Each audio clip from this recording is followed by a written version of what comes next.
Mais ouais, c'était très sympa. J'ai beaucoup appris. Mais au bout de 10 ans, je suis content de m'être fait virer. En fait, t'as plus de boîte quoi. Tu rentres, tu sors, t'as plus de boîte. Et donc je prends ma liste de rêves et je commence à les réaliser un par un. Et en janvier, le 1er janvier 2020, je me casse pour faire un tour du monde. Allez, on va tenter la Champions League. On tente New York. Boum, énorme succès.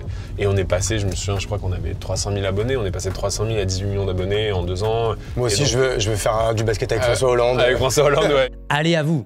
Qui ici adore les factures? Personne, hein? Eh bien, moi non plus. Et pourtant, en 2026 pour les grandes entreprises et en 2027 pour les TPE et les PME, tout devra être dématérialisé. C'est la loi. Mais pas de panique, Deltic t'offre une solution pour que tu n'aies absolument rien à faire, ou presque. L'idée, c'est de dire adieu au cauchemar de la gestion de documents. Factures papier qui s'empilent, saisies manuelles et bien sûr, un max d'erreurs à la clé. Sérieusement, on est en 2024, donc vraiment, pourquoi se compliquer la vie? Voilà comment Deltic te sauve la mise. Deltic, c'est l'automatisation ultime. Tes factures sont lues, saisies, validées et même classées sans que tu lèves le petit doigt. Du coup, fini les erreurs et fini la galère. Deltic s'intègre avec tous les logiciels de compta comme Sage, EBP, etc. Et même avec le tien, ne t'inquiète surtout pas. Ok, mais ça marche vraiment? Bah, la preuve, Carrefour City, Brut, le Crédit Agricole, Veolia et également des centaines de TPE et de PME sont déjà passés sur Deltic. Eux, ils gagnent un max de temps et toi, du coup, tu attends quoi? Et le meilleur dans tout ça, c'est le prix. Pour seulement 155 € par mois, tu as une solution qui coûte moins cher qu'un abonnement à la salle de sport. Et à ce prix-là, tu automatises tout ce qui t'ennuie le plus.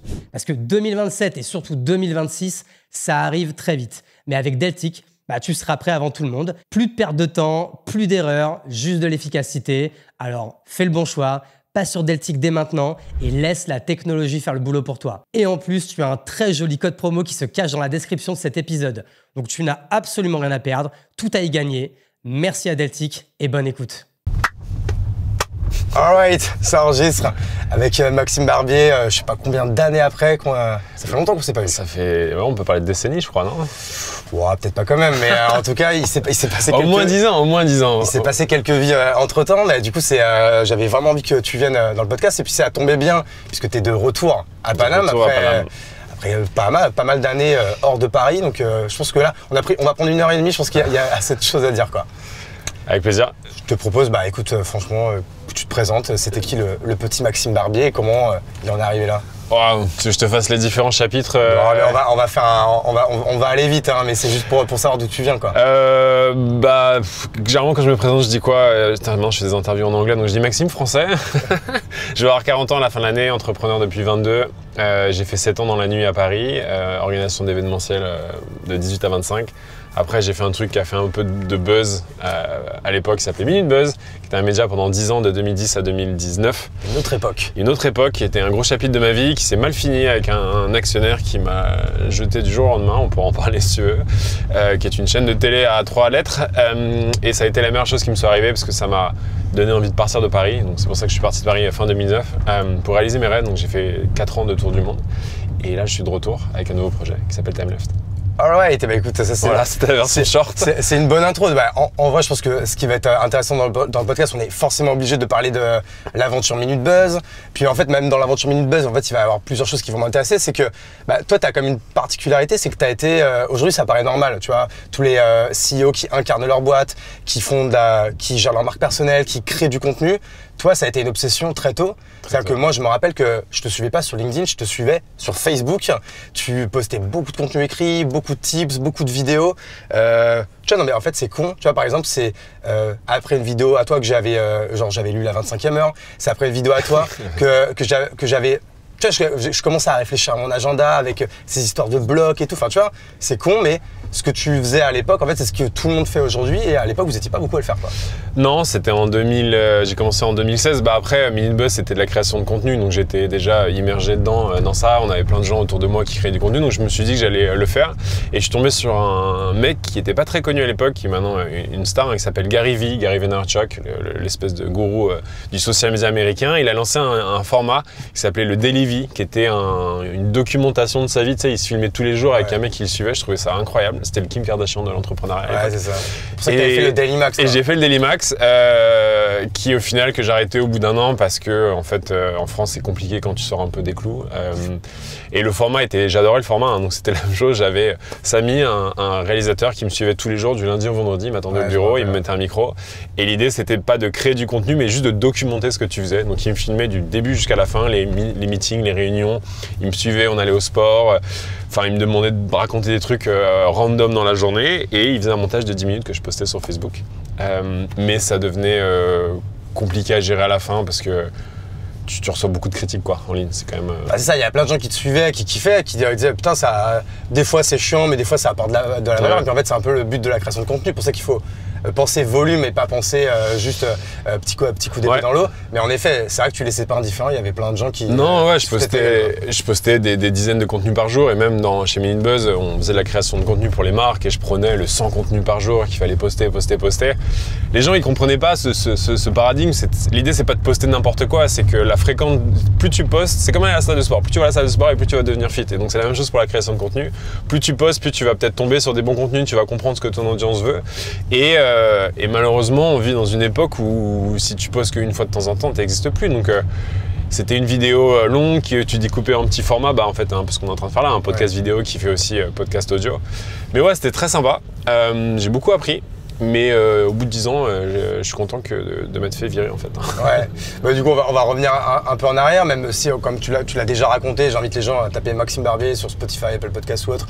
Il y a sûrement plein de podcasts où tu en parles de long en large. Nous, on va quand même faire un petit laïus là-dessus. C'est comme sur l'aventure Minute Buzz. Juste rappeler comment en fait t'en arrives à monter cette boîte du coup qui devient assez grosse. Toi, tu deviens un peu l'un des premiers visages d'entrepreneurs en fait un peu de notre génération avec les mecs de Fago, avec Céline de Litchi, avec les mecs de Jimmy Fairley. Vous êtes les premiers en fait à être un peu médiatisés et en fait à devenir un peu des rôles modèles pour les gens en fait de notre génération et de la génération un peu d'en dessous quoi. Minute Buzz ça commence comme tout projet, c'est une petite idée à la base. L'idée c'était en 2010, j'en avais marre début 2010 j'en avais marre d'ailleurs c'est marrant, je me suis fait racheter par une chaîne de télé, mais quand je regardais la télé je me disais il y a que des mauvaises nouvelles. Quand tu lis la presse il y a que des mauvaises nouvelles.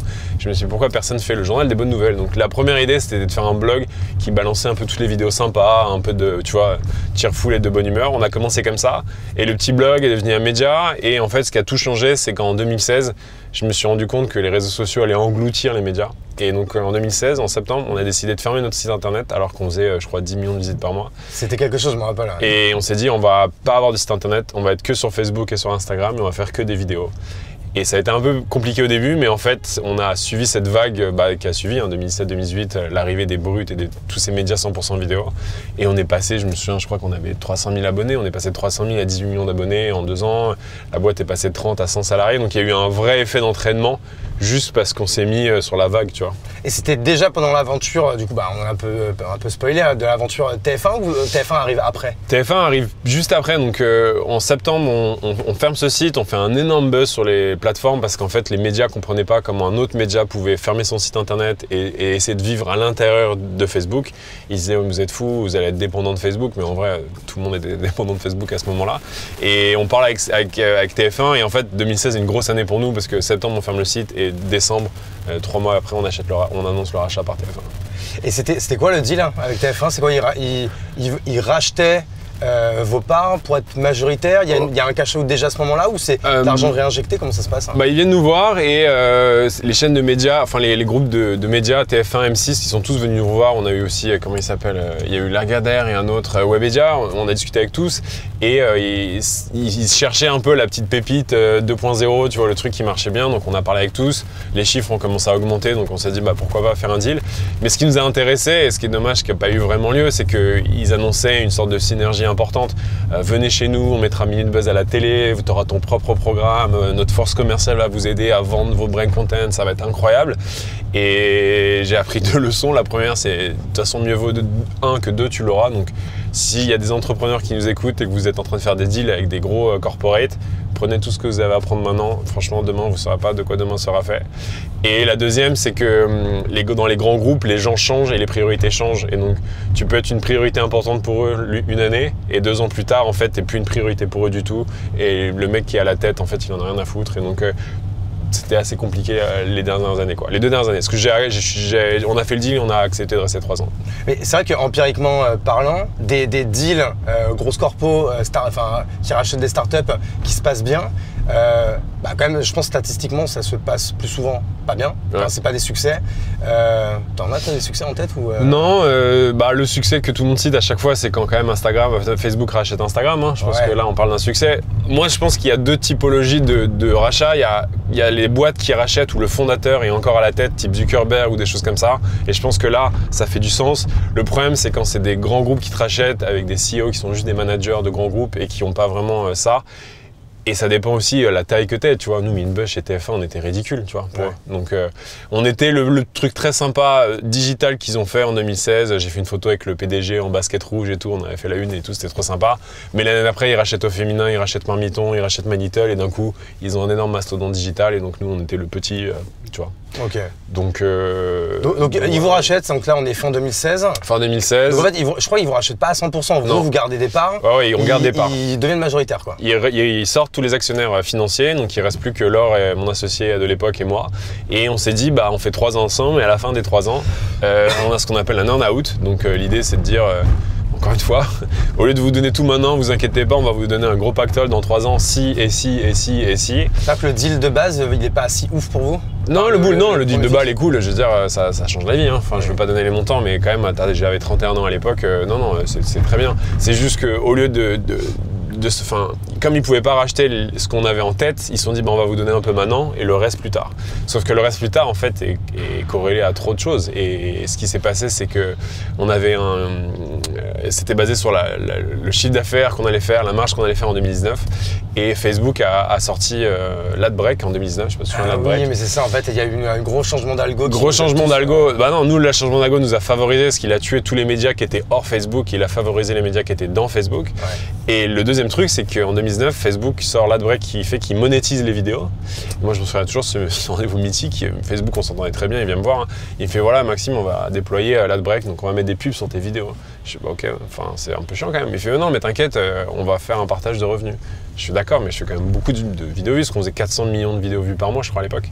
Il me dit ouais, tu vois, ça va être une belle source de revenus pour toi. Et c'est quoi, c'est qu'il voulait mettre de la pub comme dans les vidéos YouTube? Mais ouais, c'était en 2019. Si ta vidéo faisait 3 minutes, il mettait une pub à 1 minute. Tu te souviens pas de ce truc? Je m'en rappelle pas du tout, quoi. Bah, c'est parce que t'allais jamais à bout d'1 minute. Ouais, je pense que c'est ça. Mais ils se sont dit, si ta vidéo fait 3 minutes, on mettra une pub à 1 minute. Et si la personne va au bout des 10 secondes de pub à la minute, pour continuer la vidéo, en fait, on faisait un partage de revenus. Okay. Et d'un coup, t'as une ligne de revenus qui rentre dans le BP, qui est incroyable. Et donc, la valorisation de ta boîte explose. Et TF1, ils ont dit, bah non, en fait, ça va pas le faire. Et donc, en octobre, le 10 octobre 2019, on est convoqué et mon associé et moi, on se fait virer en 4 jours de notre propre boîte. Donc ça, c'était...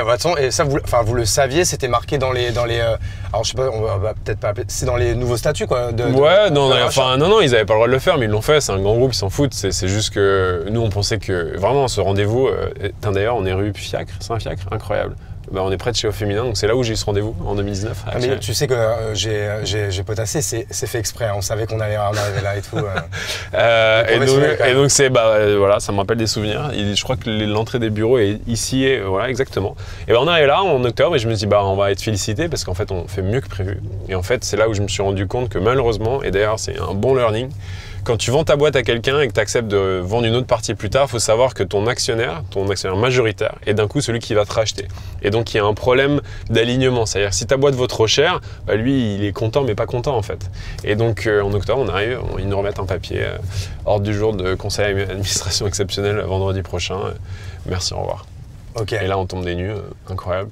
Un grand merci à notre sponsor Comin, C-O-M-I-N. C'est votre nouvelle appli VTC avec qui nous avons passé du coup ces 3 jours pour tourner ces 9 épisodes. Grâce à qui on a rencontré Pierre qui nous a conduit dans Paris pendant qu'on tournait du coup les 9 épisodes de cette nouvelle saison. Comin, c'est la nouvelle application VTC qui est beaucoup plus juste déjà avec les conducteurs parce qu'elle prend seulement 10% de commission pour toi parce que du coup les courses sont beaucoup moins chères que leurs concurrents américains et avec des véhicules 100% verts, donc du coup c'est vraiment de la balle. Et tu me connais, je t'ai négocié une super offre pour que tu puisses le tester à Paris seulement pour l'instant. 10 € offerts par Comin avec le code dans ma Benz. Tu peux tester Comin c'est cadeau, ça me fait plaisir. Merci à eux et je te souhaite de passer un bon épisode. Donc là, donc l'ordre du jour, c'était mise à pied des deux cofondateurs. Ouais, ok. Ouais. Et comme on n'était pas salariés mais mandataires, ils ont le droit de le faire.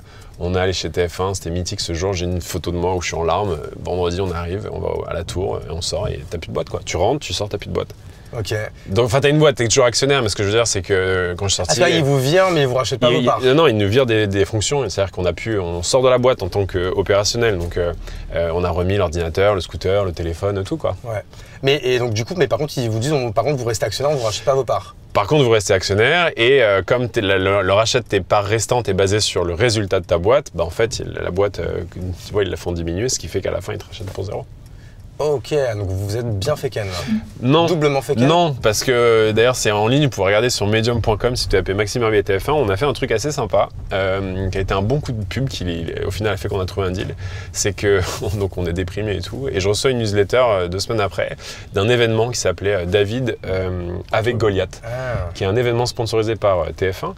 Qui explique que les grands groupes ont besoin des petites entreprises pour, tu vois, que c'est une belle collaboration. Sympa. Ça. Et donc, je dis, bah, on va faire un truc un peu public, et qui a été un coup de génie au final, qui a été de se dire, j'ai acheté le nom de domaine David contre Goliath.com, et on a fait une conférence de presse le même jour que leurs événements, pour un peu expliquer les tenants et les aboutissants de ce qui s'était passé. Et donc, on a donné nos learnings à plus de 300 étudiants dans un amphithéâtre, on a filmé et tout, et donc à la fin, je pense que TF1 en avait marre qu'on fasse un peu de bruit, donc on a trouvé un accord.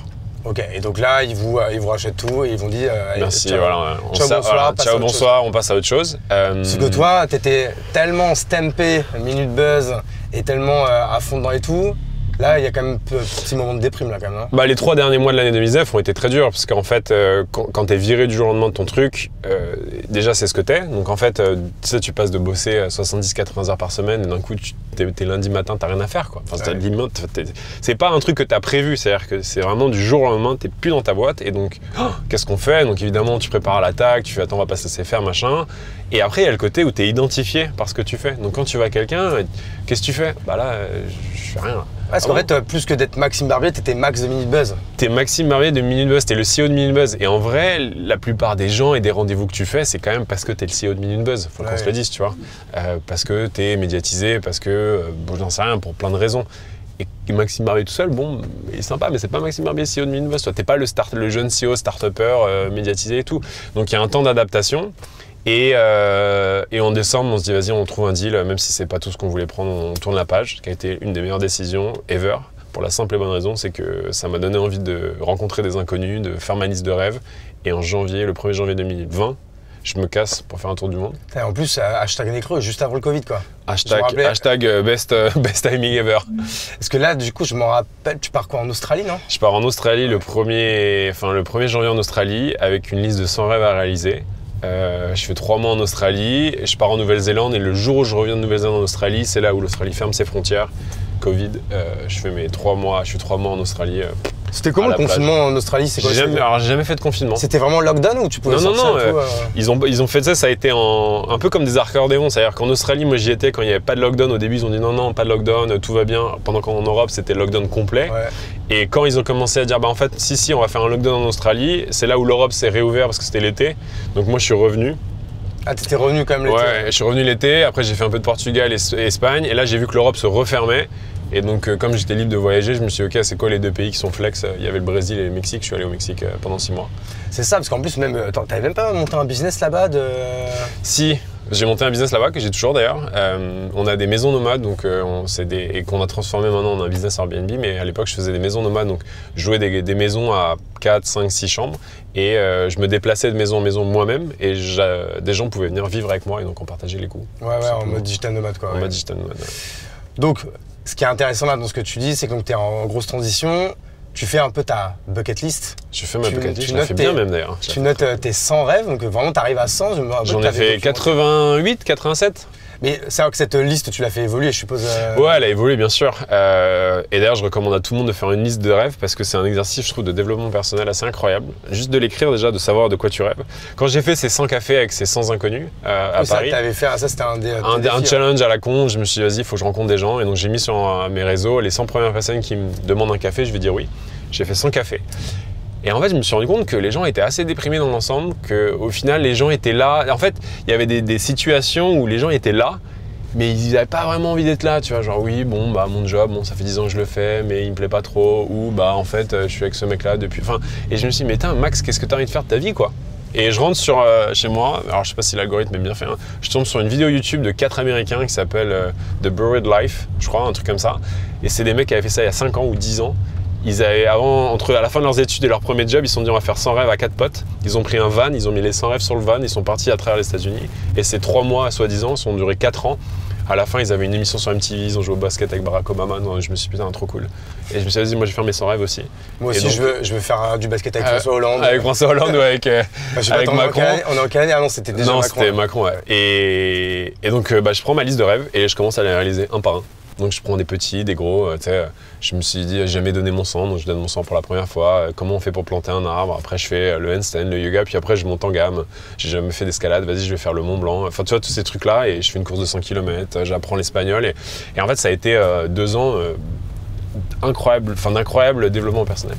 Ouais, ça je comprends. Donc, et du coup, cette bucket list, en fait, c'est ce qui, on fait un petit bond en avant, même si on va revenir au présent dans la ligne chronologique. C'est ce qui te donne l'idée de Time Left. Ouais. Parce que si je me rappelle bien, Time Left, la première idée, c'est de dire en fait, tu fais ta bucket list et tu la partages avec d'autres gens qui ont des rêves en commun avec toi. Exact. C'était ça un peu la première idée de base. La première idée, c'est ça. Moi, je suis en Australie en train de vivre ma plus belle vie en slip au bord de la plage pendant que mes potes sont confinés à Paris. Ils sont tous déprimés et tout le monde m'en veut un peu de dire ouais, t'as trop de chance, tu vis tes rêves. Je dis bah attendez, c'est quoi vos rêves? Personne ne savait me répondre. Donc la première idée, Time Left, what do you want to do with the time you got left?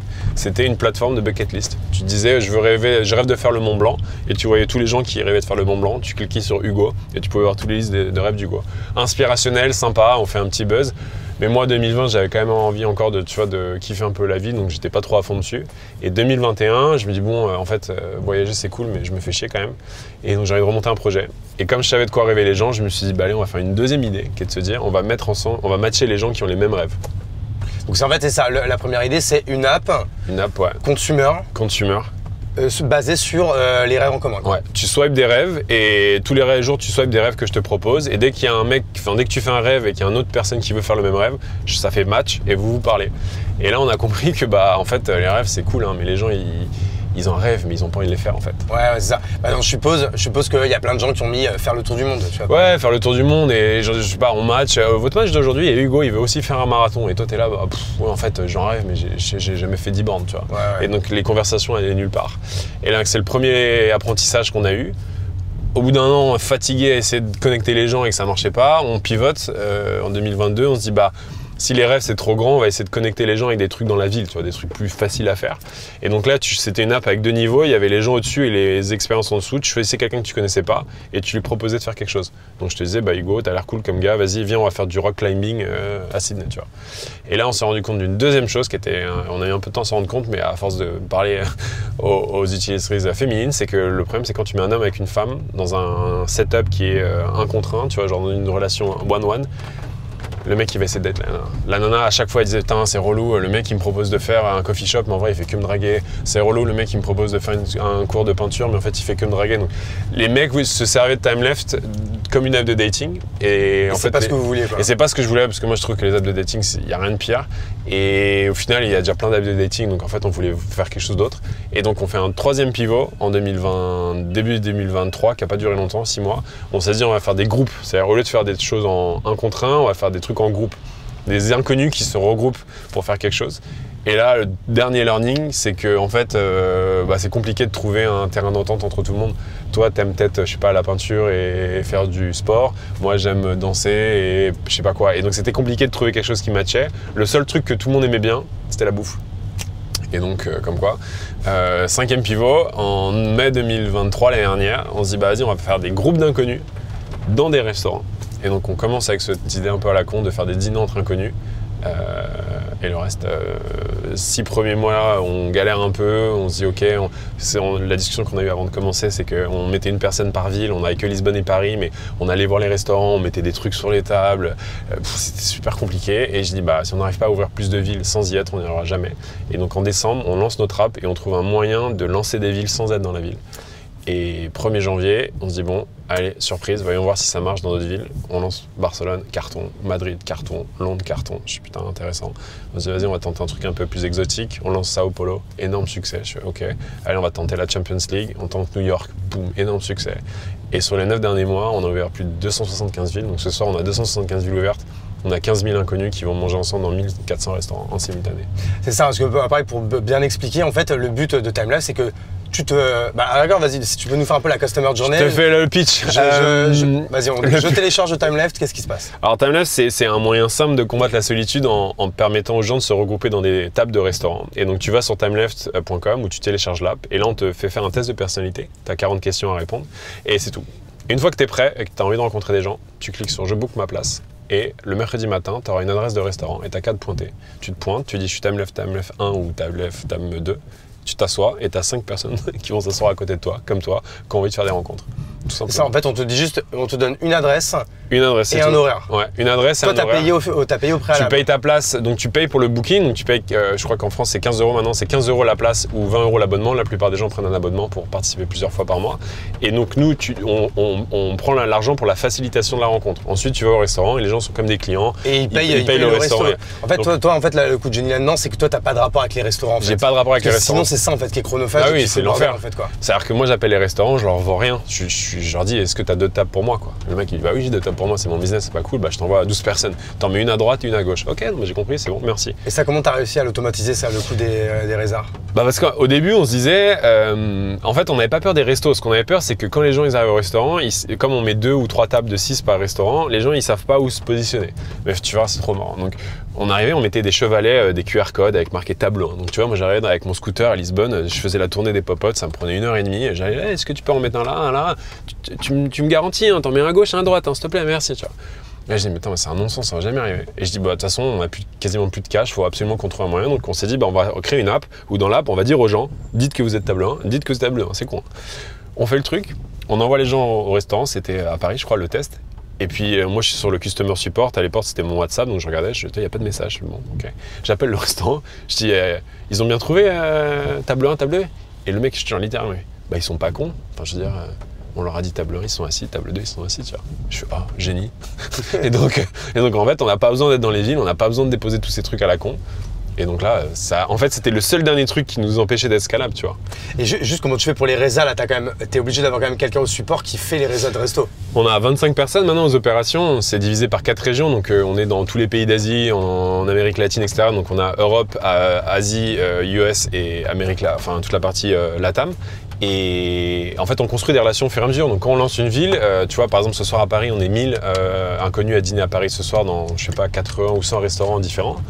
Mais on construit des relations, c'est-à-dire qu'à la fin de l'expérience, les gens ils peuvent dire s'ils aiment bien le restaurant. Donc, nous, on a un énorme dashboard où on voit l'évolution des notes des restaurants. Et quand le restaurant est cool, bah, on rappelle le mec, on lui dit écoute, en fait, est-ce que tu veux 2 tables de 6 toutes les semaines, le mercredi? Table 1, table 2. Table 1, table 2. Et surtout, c'est le mercredi. En fait, la chance qu'on a eue, c'était un peu prémédité, le fait de prendre le mercredi versus un vendredi. Mais le mercredi, c'est incroyable pour les restos. Ouais. Et on n'est pas dans des restaurants fancy, ultra bookés. On n'est pas non plus dans des trucs trop regarde. On est dans des restaurants très classiques, tu vois.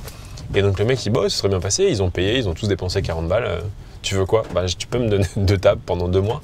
Fine. Et donc en fait, on a construit un réseau, on a tissé un réseau de restaurants à travers le monde, tu vois. Ouais, parce que c'est ça en fait, après toi pour gagner du temps, c'est de lui dire bah mec en fait, je suis sûr que je vais te booker toutes les semaines. Tu vois comme moi qui fais du padel, et je sais que je joue tous les mardis, tous les vendredis. Bah j'ai dit au Fort Padel, bah moi tous les mardis et tous les vendredis à midi.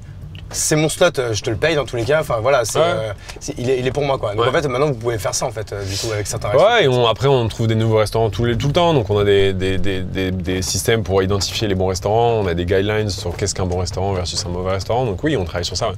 Et donc le business model, c'est moi je suis utilisateur TimeLeft. Je paye, je sais pas, par exemple 15 € par mois et je peux venir à autant de... Tu payes 20 € par mois et tous les mercredis, tu peux booker ta place. Donc le concept, c'est toujours dans des restaurants et c'est que le mercredi. Okay. Dans toutes les villes du monde, c'est que le mercredi. On veut prendre le, en anglais, we own the Wednesday. So on a vraiment envie de prendre le contrôle du mercredi, qui est issu d'un truc que je me suis rendu compte, c'est que il y a quelques années, même plus que ça, 50 ans, je dis 50 ans, j'ai pas 50 ans, mais je vois le truc, 50 ans, il y avait des moments dans la semaine où les gens se réunissaient. T'allais le dimanche à l'église, t'allais le mercredi au match de foot, t'allais avec ta mère à la grosserie. Il y avait des moments dans la semaine où les gens ils se regroupaient, ils se parlaient, ils s'entendaient, tu vois. En fait, on n'a plus ça dans les grandes villes. Et donc, nous, ce qu'on veut avec Timeless, c'est recréer un moment où tous les mercredis, c'est le moment où on fait des rencontres, c'est le moment où les gens ils se réunissent pour échanger, tu vois.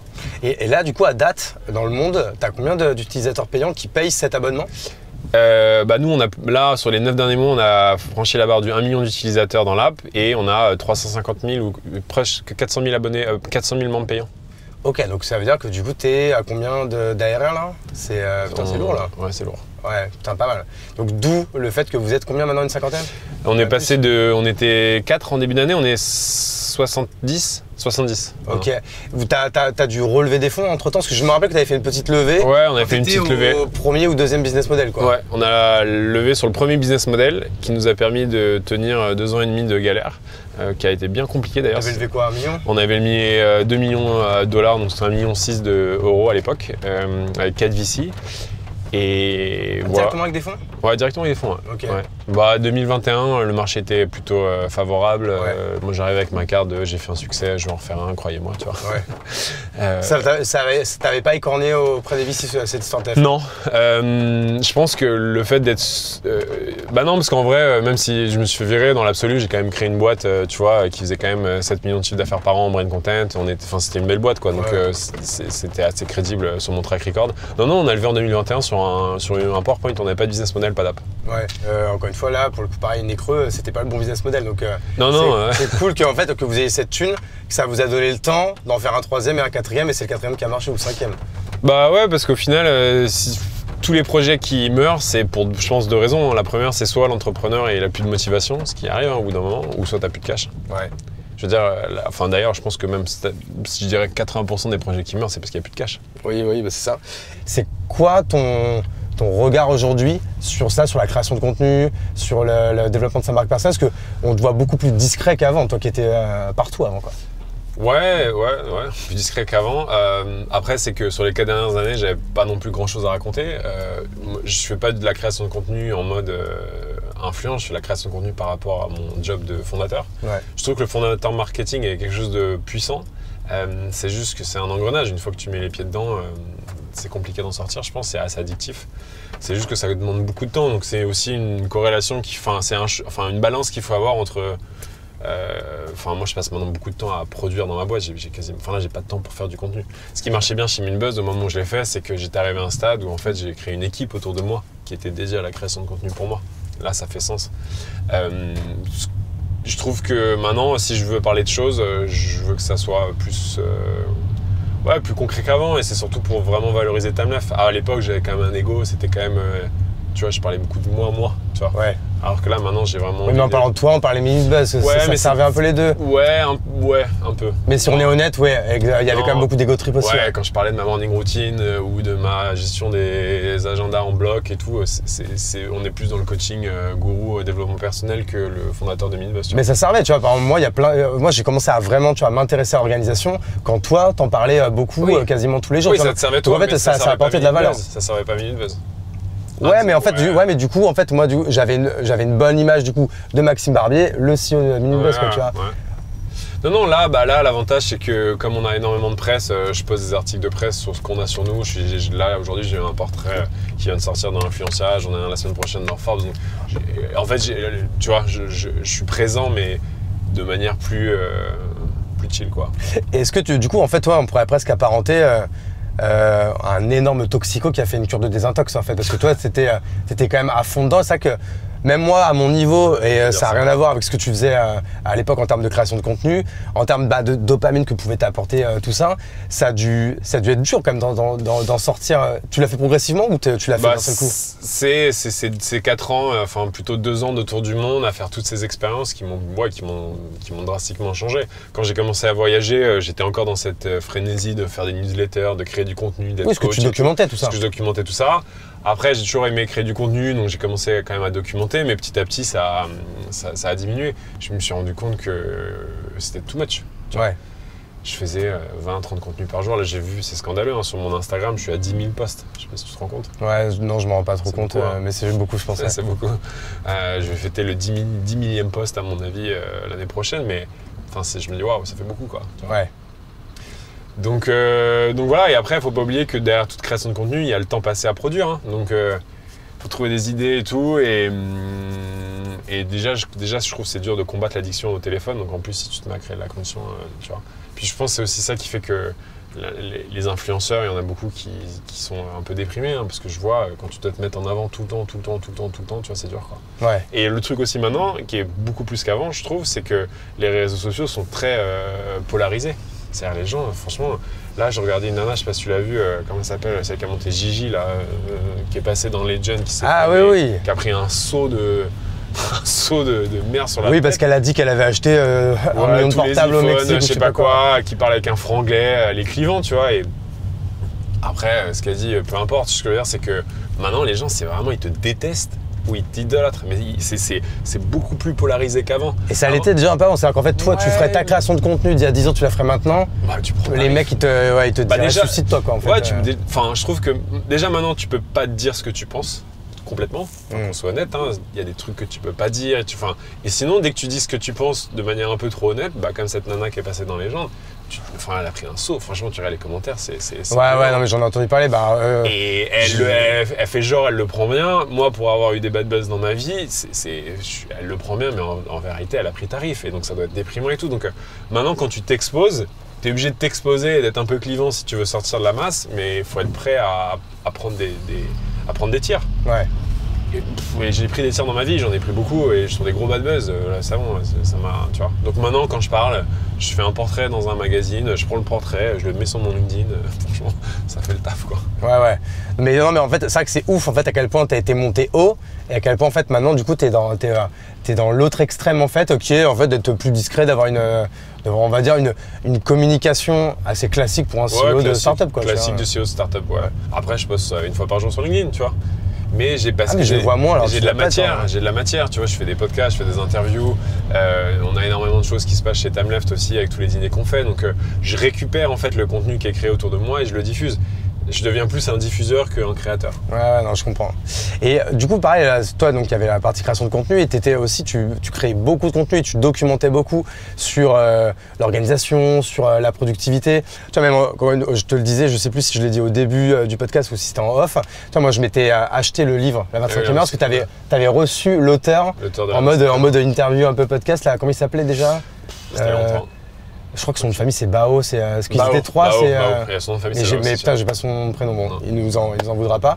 Et ça, je me rappelle parce que c'est 2018 et du coup je l'achète et moi ce livre il change ma life, quoi. Tu vois, je suis passé dans. C'est un autre paradigme, quoi. Je suis tombé accro au développement personnel et à la productivité. En fait, je suis tombé dans tous les clichés des entrepreneurs qui réussissent. D'ailleurs, je vais faire un Ironman le mois prochain, donc je suis encore dans mon cliché de l'entrepreneur. Tu fais du kite aussi ou pas? Non, pas. Ouais, j'ai fait du kite, j'ai tout fait. Donc j'ai fait du kite, je me suis mis à faire du kite au Galion, non? Au Galion, exactement, tout à fait. Je me suis mis à faire ma morning routine, à la documenter, à faire du yoga, de la méditation, à lire et tout. Et j'ai réalisé un truc, c'est que, en vrai, il y a un truc qui est dommage, c'est qu'on fait la publicité, et j'en faisais la publicité, de la parfaite morning routine, de faut faire ci, de faut faire ça, que soi-disant, c'est ça qui va t'emmener le succès. Mais non, c'est une fois que tu as le succès, tu peux te permettre de faire ça. Mais c'est pas du tout ça qui t'emmène à faire le succès. Donc je pense que les gens se fourvoient, et moi je me suis fourvoyé. Et là, j'en suis un peu redescendu. Tu vois, mais oui, j'étais accro à la productivité comme Jaja. Je lisais tout, j'ai lu 200 bouquins sur le truc. Mes journées étaient blog par blog, tout ça. Je disais jamais tu m'appelles, il faut que tu bookes un truc. Mon répondeur disait mais c'est pas de message, envoyez-moi un SMS. Ouais, ça, moi j'avoue que j'ai ça. Ouais. Tout était optimisé. Après, encore une fois, j'ai été sobre. Tu vois, je donne une analogie. J'ai été sobre pendant un an, qui a drastiquement changé ma vie. Ça a changé ma relation à l'alcool. Et maintenant, je rebois un peu. Mais je rebois avec modération. Et en fait, j'ai compris maintenant ce que ça veut dire avec modération. C'est-à-dire qu'avant, j'étais accro à l'alcool, il fallait absolument que je boive mon verre de vin, il fallait absolument que je boive, etc. Je pouvais pas m'en empêcher. Maintenant, je vais au restaurant, je décide. Il y a plein de soirs où je bois pas. Et je trouve que c'est la même chose avec la productivité. Je suis monté très très haut. Donc je sais ce que c'est d'être un robot optimisé à fond. Maintenant, je suis plus flex. Mais ma vie reste large. Enfin, c'est très optimisé ce que je fais. Enfin, ouais. Je le dis, tu vois. Mais c'est plus chill, tu vois. Ouais, non, mais alors, je vois ce que tu veux dire. Et tu vois, par exemple, pour rebondir sur la morning routine, en fait, c'est ça. Tu peux, en fait, regarder ce que fait Maxime Barbier, ce que fait un tel, ce que fait tel CEO, ce que tu as lu dans tel bouquin. Et en fait, c'est juste pique et essaye des choses que tu vois un peu à droite à gauche. Et en fait, la bonne morning routine, c'est juste celle qui te fait du bien, en fait, quoi. qui te fait du bien, mais si t'es en mode, tu vois, on voit ces vidéos de motivation, ces vidéos sur les entrepreneurs les plus successful, genre, je sais plus, les articles, 8 trucs que tu dois faire dans ta morning routine pour être successful, c'est ce cliché d'article là. Et les gens, ils tombent là-dedans, et moi je tombais là-dedans. Je me dis, bah, attends, si le CEO de Airbnb, il médite 1 heure le matin, il fait 1 heure de yoga, c'est qu'il y a une raison. Mais en fait, c'est juste parce qu'il a réussi, c'est pas ça.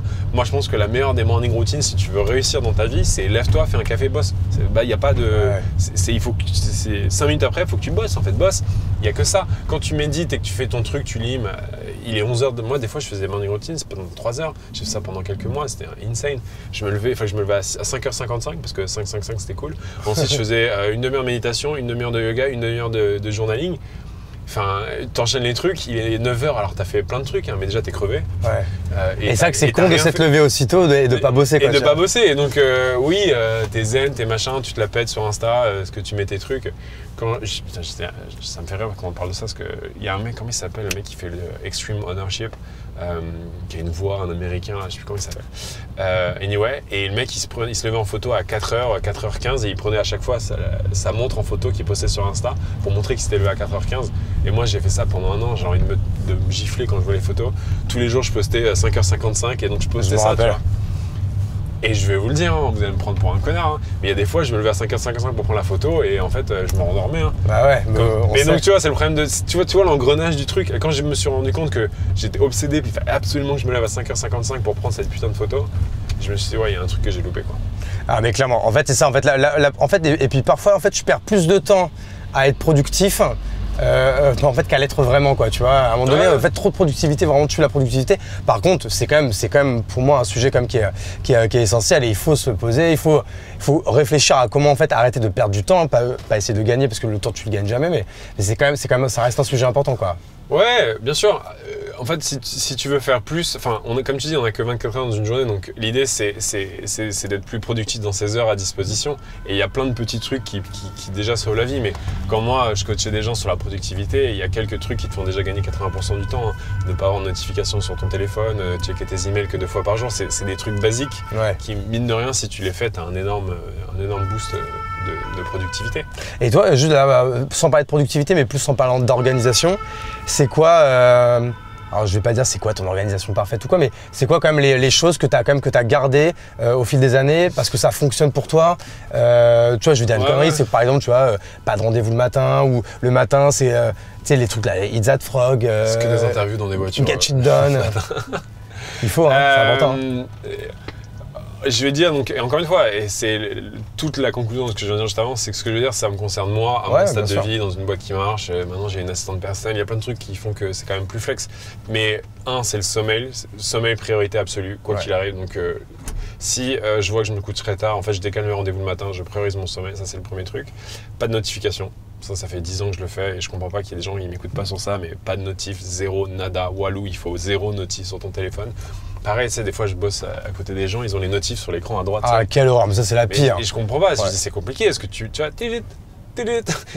donc ça, les notifs, c'est un truc qu'il faut absolument enlever sur son téléphone. Il y a 0 notif, il n'y en a aucune qui est obligatoire, et ça c'est le truc. Sauf si c'est votre mère qui vous écrit. Ouais, mais moi j'ai ma mère, elle m'appelle et ta mère elle t'appelle, faut dire, et tu décroches quoi. Et c'est ma mère et ma femme, sinon je réponds pas. Voilà. Et je trouve que ta mère, elle a un procédé de priorisation qui est très bien. Elle t'envoie un SMS et si ça la fait chier, t'inquiète que ta mère elle t'appelle 2 secondes après. Pourquoi tu réponds pas à mon SMS? Donc voilà. Et d'ailleurs, si vous avez une mère, décrochez toujours, c'est très important de décrocher à sa mère. On embrasse toutes les mamans. On embrasse toutes les mamans. Et le deuxième, c'est checker ses emails aussi qu'une ou 2 fois dans la journée. Ça, c'est vrai que c'est le meilleur conseil, mais ça, pour le coup, c'est dur à ouais, c'est dur, mais parce que il y a 2 choses. La première, c'est que plus tu envoies des emails, plus tu reçois des emails. Donc ça aussi, attention, c'est des balles qui reviennent. Et j'ai une histoire que je donne souvent. Donc quand j'étais chez Minebuzz, on avait les chefs de projet qui étaient complètement débordés, stressés de ouf. Et ils répondaient aux mails en permanence. Et à un moment, je lui dis, mais pourquoi tu réponds tout le temps? Enfin, pourquoi tu checkes tes mails tout le temps? Il dit, ouais, il faut que je réponde aux clients tout le temps, il faut que je réponde aux clients vite, vite. Et je lui dis, tu sais quoi, on va faire un test, on va appeler le client, on va lui demander c'est quoi le temps idéal de réponse qu'il attend. Et donc je demande on avait 10 chefs de projet, je dis avec les chefs de projet, à votre avis, franchement, il faut répondre dans l'heure. Il faut répondre dans l'heure, sinon le client il pète un câble. On a appelé les clients. Ouais, bah tu me réponds d'ici 2-3 jours, franchement ça va quoi. Parce que, en fait, ce que j'allais dire, pour moi, un mail, la bonne moyenne, c'est 24-48 heures. Ouais, c'est 24-48 heures, mais donc tu peux empiler tes emails et en fait tu les traites dans 1 heure, tu les traites un par un. et tu passes à autre chose, tu vois. Ouais. C'est comme Slack. Slack, ça peut être, pour ceux qui connaissent Slack, Je supporte plus ça, moi. c'est addictif. Ouais. Et donc, faut faire attention. Il y a des petits trucs, tu vois. Il faut se mettre mute sur les channels. Enfin, il y a des petits détails qui sont pas des gros hacks. Et après, le gros hack, mais qui là, pour le coup, implique quand même une bonne organisation, c'est l'organisation en bloc. On pourra en parler, mais Ouais. ça, Bah, c'est on avec peut en la parler, clé. on peut en parler tout de suite. Hein. C'est life changing, c'est de visualiser ta journée en bloc et de prendre ta to-do list et de la mettre dans l'agenda. C'est-à-dire, tu dis qu'est-ce que j'ai envie de faire. Tu te lèves le matin, tu dis ok, qu'est-ce que j'ai envie de faire. Bah, j'ai un interview avec Hugo, boum, c'est 2 heures, ça, je vais le faire, ça va me prendre une demi-heure. Et en fait, t'empiles les blocs dans ta journée. Et quand tu les fais pas, bah, c'est pas grave, tu les déplaces le lendemain. Mais en fait, tu te rends compte que si ta to-do list elle rentre pas dans ta journée, bah déjà c'est que tu as trop de trucs. Et ensuite, ça, tu vois, tu suis le rythme. T'as une forme comme toi de to-do list, c'est-à-dire qu'en fait, parce que tu vois, moi, c'est un peu différent de toi. C'est que moi, en effet, j'ai des blocs, mais prédestinés. Tu vois, par exemple, je vais dire une bêtise. Tu en parlais tout à l'heure de la création de contenu. Moi, c'est un bloc dans ma semaine qui est, par exemple, qui est le vendredi matin de 9h à 11h. Et ben en fait, du coup, toutes mes tâches qui rentrent dans la création de contenu, je les mets dans un dossier qui s'appelle création de contenu. Et le vendredi matin de 9h à 11h, je sais que je fais de la création de contenu. Je prends le dossier création de contenu et c'est là que ça marche aussi, je sais ce que j'ai à faire. Et comme ça, en fait, j'ai pas de to-do list en fait. Ouais. J'ai juste en fait des blocs de. Tu vois, en fait, c'est quoi qu'est-ce qu'on doit faire quand on est CEO? Bah, des fois, tu réfléchis plutôt à la stratégie. Des fois, tu fais du marketing outreach. Des fois, tu fais de la création de contenu. Des fois, tu fais de l'admin. Des fois, tu fais du management. Et ça, en fait, moi, c'est des blocs qui sont en repeat hebdo, tu vois, dans la semaine. Ouais, bah, et je glisse dedans, quoi. Si ça marche pour toi, encore une fois, très bien. Moi, j'ai changé ça parce que je me dis, au final, des fois, je savais pas trop ce que je voulais faire dans ces blogs. Donc, moi, je commence la journée, ça me prend une petite demi-heure avec le café. Qu'est-ce que j'ai envie de faire aujourd'hui? Je prends les tâches et je les mets dans l'agenda. Alors maintenant, comme j'ai beaucoup de gens à manager, au final, j'ai plus trop de temps pour moi. Donc, c'est plutôt, je suis plutôt en roue libre et les rendez-vous s'enchaînent. T'as combien de personnes en management direct? C'est un problème, pour l'instant j'en ai 14. Ah ouais. Et on a recruté tous les postes clés, j'ai encore beaucoup de gens en direct. Mais bientôt je vais essayer de trouver quelqu'un aux Ops qui va m'aider. Donc ça, t'as 14 weekly déjà dans la semaine. Ouais. Ouais, Mais ça, mais en vrai, c'est pas tant problématique que ça parce que c'est un moment important et c'est un moment où tu aides les gens à résoudre des problèmes et donc toi t'apprends. Ça permet aussi d'avoir une vision. Je trouve que en fait, ça évite d'avoir déjà des rendez-vous mensuels avec toutes tes équipes. Tu vois, tu fais plus des one-one. Non, franchement, ça va. Le seul truc qui est compliqué là, c'est qu'on est sur 11 fuseaux horaires et donc Ah ouais. il y a des fois des rendez-vous tard, des fois des rendez-vous tôt. Ok, non, je comprends. Si on revient du coup sur Time Left, ce qui est assez du coup remarquable, c'est le nombre de villes que vous avez réussi à ouvrir.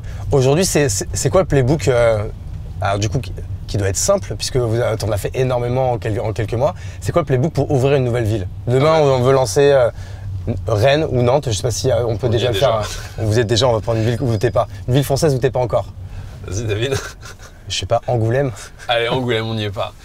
Si on veut lancer Angoulême, déjà c'est cool parce que c'est une ville française et qu'en fait on a des énormes campagnes de pub qui sont déjà en France et donc très rapidement on peut dire au lieu de diffuser cette ad à Paris, en un clic on peut dire tu la diffuses aussi à Angoulême, c'est la même ad. Donc c'est la même pub, ouais. C'est la même pub. Et là, donc, qui a un UGC en fait. Qui a un je UGC, crois, qui est un peu de trucs qu'on a créé nous-mêmes, il y a un mix de plein de choses. Je la vois souvent, ouais.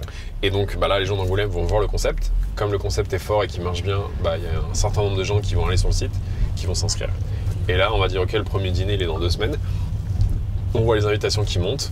Angoulême, je doute qu'on va dépasser les 200, mais imaginons qu'on a 20 ou 25 personnes. Le lundi, on fait tourner l'algo. L'algo, il sépare les groupes en 3. On appelle les restaurants. Bonjour, on voudrait 3 tables. Et puis en fait, tu leur envoies. Quand tu dis t'en as 25, c'est donc 25 qui passent le pas, qui payent et qui disent je veux être dans le prochain mercredi, quoi.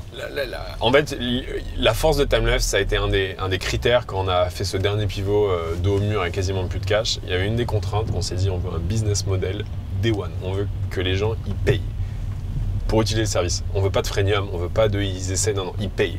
Et donc on est vraiment arrivé avec ce truc-là de dire que tu ouvres l'app.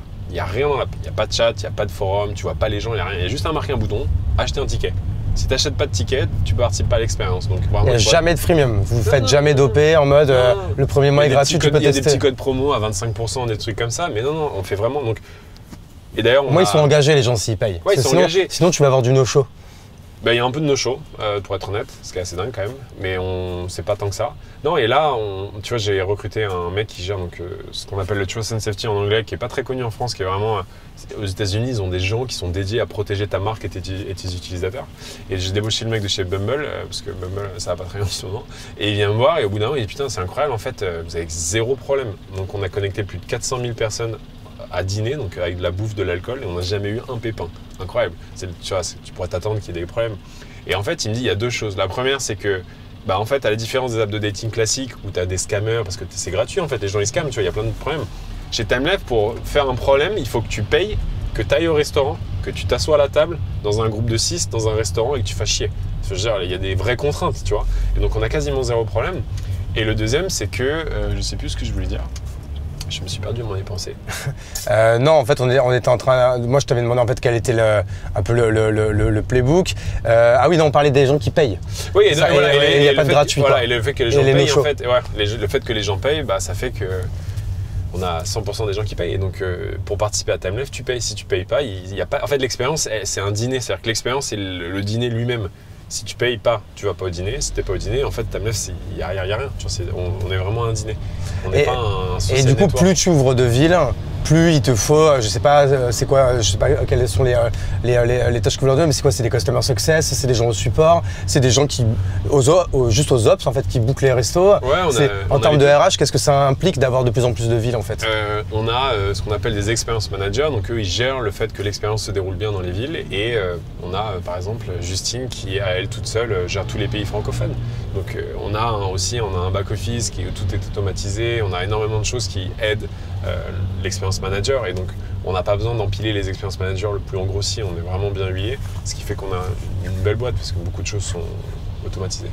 Et ça on en a pas parlé, mais là du coup, qui est le CTO de ça? C'est ton associé ou vous l'avez recruté après? Non, alors tu vas voir, belle histoire. Mon associé Adrien était celui qui s'occupait du marketing chez Minbuzz et quand je suis parti... Adrien comment? Adrien de Oliveira. Okay. Et quand je suis parti, je lui ai dit écoute, si je remonte un projet, je pense que tu seras le premier au courant.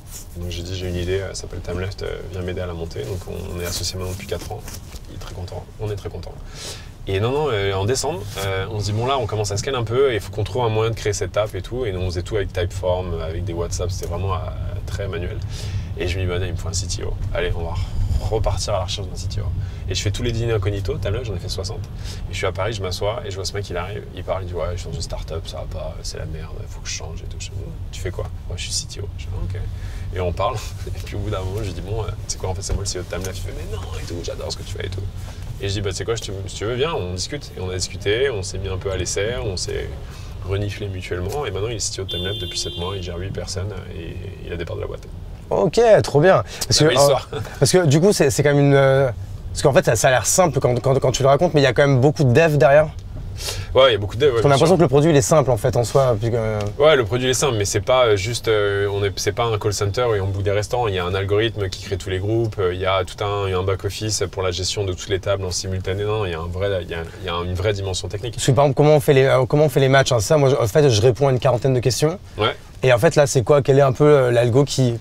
Comment tu vas savoir que je vais matcher avec telle personne ou quoi? C'est simplement on a des choses en commun qu'on aime ou c'est... Le test de personnalité, c'est 40 questions. Il y a des questions sympas et marrantes du style est-ce que tu es du matin ou du soir. Après il y a des questions un peu plus clivantes, est-ce que tu veux parler de politique ou pas. Et après il y a surtout des questions importantes qui est quel âge t'as, est-ce que tu es un homme ou une femme, où est-ce que tu habites, quelle langue tu veux parler, est-ce que tu veux manger vegan, des trucs qui sont importants dans la création d'un groupe. Et nous on a un algorithme qu'on a épuré sur les derniers mois, parce qu'à la fin des expériences les gens peuvent dire s'ils se sont trouvés compatibles ou pas. Donc on a tout un data, une boucle de... Enfin je sais plus comment dire en français, mais en gros la data des post-dîners vient enrichir l'algorithme. Et on a des critères qui sont... qu'on a définis, qui sont pour nous la recette d'un bon dîner Timelife.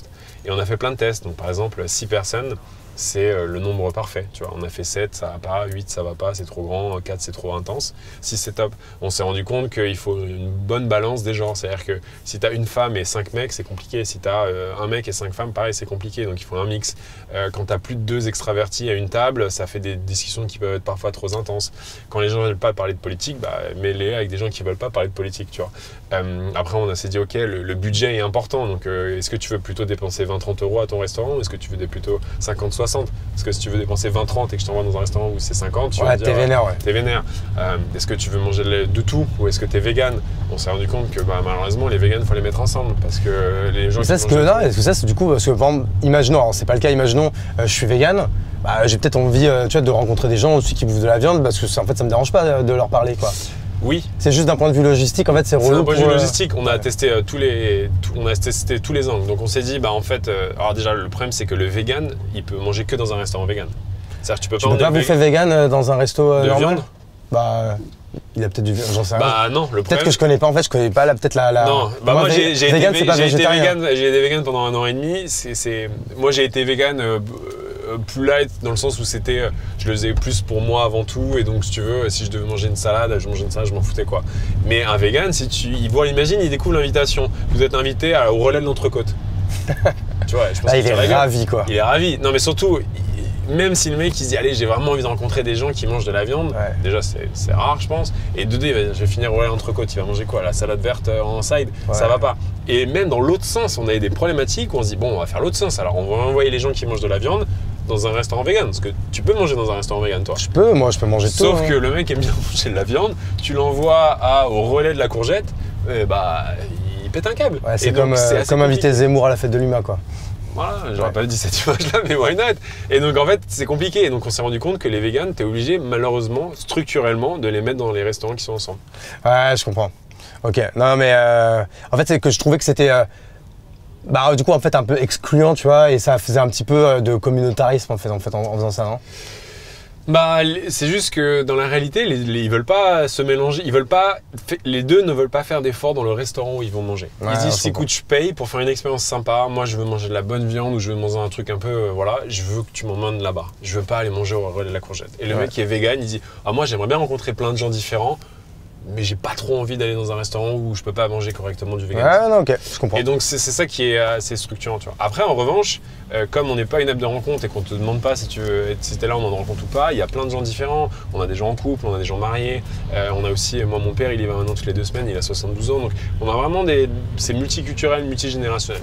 Et non, et en plus le fait que, alors, tu m'as dit quoi, c'est 5 ou 6 personnes? 6 personnes. Le fait que ça soit 6 personnes, je trouve qu'en plus c'est sécurisant, tu vois. Tu te dis pas, tu vas tomber sur un schlass qui va essayer de me guédra ou quoi, tu vois. Exactement, c'est pour ça qu'on a majoritairement des femmes, on a 65% d'utilisateurs qui sont des femmes. Ah, pas mal. Ouais, donc si les hommes écoutent ce podcast, venez, on a besoin de vous. Et elles nous disent ça, elles nous disent c'est plus safe. Quand tu vas dans une date avec un mec, tu sais pas trop ce qui peut se passer. En plus, c'est dans un bar, tu vois, tu sais pas trop. Et surtout le problème de la date, et c'est pour ça que les gens en ont marre des dates, c'est que c'est au risque. Ça veut dire que tu t'assois, si le mec au bout de 5 minutes tu te rends compte que c'est pas le bon, t'as 1 heure à faire avec. C'est comme quand t'arrives dans un appartement, tu sais, qui te plaît pas, et là par respect pour l'agent immobilier, tu finis la visite, tu vois, alors que putain, dès l'entrée tu dis putain c'est de la merde, j'aime pas. Grave, c'est une bonne analogie. Mais ouais, et donc là l'avantage de Timelapse c'est que vous êtes 6, au pire tu passes un bon moment, et puis peut-être que le mec à côté de toi il est sympa. Et un truc qu'on a réalisé qui est assez dingue, c'est que quand t'es pas dans un mode date, enfin comment dire, les gens ils arrivent, ils ont dit ouais je suis dans un mode date, c'est-à-dire qu'il y a des mecs, ils arrivent au dîner de Timelapse, ils disent ouais je suis là pour trouver une meuf, tu vois. Ils voient les 3 meufs et ils se disent il y a rien qui m'intéresse, ok.